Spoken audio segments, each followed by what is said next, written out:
নমস্কার হ্যাঁ নমস্কার। নমস্কার, আমি তানিয়া। নমস্কার, আমি অমৃতা। আর আমি দক্ষিণ 24 পরগনা এলাকার জননেতা বলছিলাম গো। হ্যাঁ, এটা একটা সোশ্যাল এক্সপেরিমেন্ট ছিল। আমরা আসলেই বিয়ে করি। হাই না, এটা কি শুনছি? এটা সোশ্যাল এক্সপেরিমেন্ট ছিল? অনেক খিস্তি খামারি অনেক কিছু দিয়ে ফেলেছি।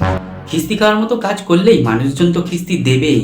বিয়ে নিয়ে কত নাটক করলে, আর এখন বলছো এটা সোশ্যাল এক্সপেরিমেন্ট ছিল? আমি আমার আগের ভিডিওতে বলেছিলাম আমাদের সাথে আবার একটা প্র্যাঙ্ক হতে চলেছে। হ্যাঁ শালা, আমি ঠিক ধরেছি, আমাদের সাথে আবার একটা প্র্যাঙ্ক হতে যাচ্ছে। বা একটু ধৈর্য ধরে আজকে পুরো ভিডিওটা দেখো। তোমার লুঙ্গি পরা বর এখন চুড়িদার পরে কেন? আর মুখটা একেবারে দেখো, একেবারে শুকিয়ে গেছে গো। তা তোমার লুঙ্গি পরা বর যেন রোস্টারদেরকে কি বলেছিল? আমি যদি নেক্সট টাইম থেকে কোনো রোস্টারকে রোস্ট করতে দেখেছি, ল্যাংটা করে টিনের অ্যাড্রেসে চালে শুকাতে দেবো। তা রোস্টারটা দিয়েছে তো? আমার কোনো দিক থেকে মনে হয়েছে যে আমাদের সমাজ অনেকটা এগিয়ে গেছে, কিন্তু সেটা শুধু নামই। বাট দেখো, আমাদের সমাজও এগিয়ে গেছে আর সমাজে থাকা মানুষগুলোও এগিয়ে গেছে, কিন্তু তোমাদের মতো কিছু মেন্টাল যুক্ত মানুষজন এখনো মধ্যযুগেই পড়ে আছে।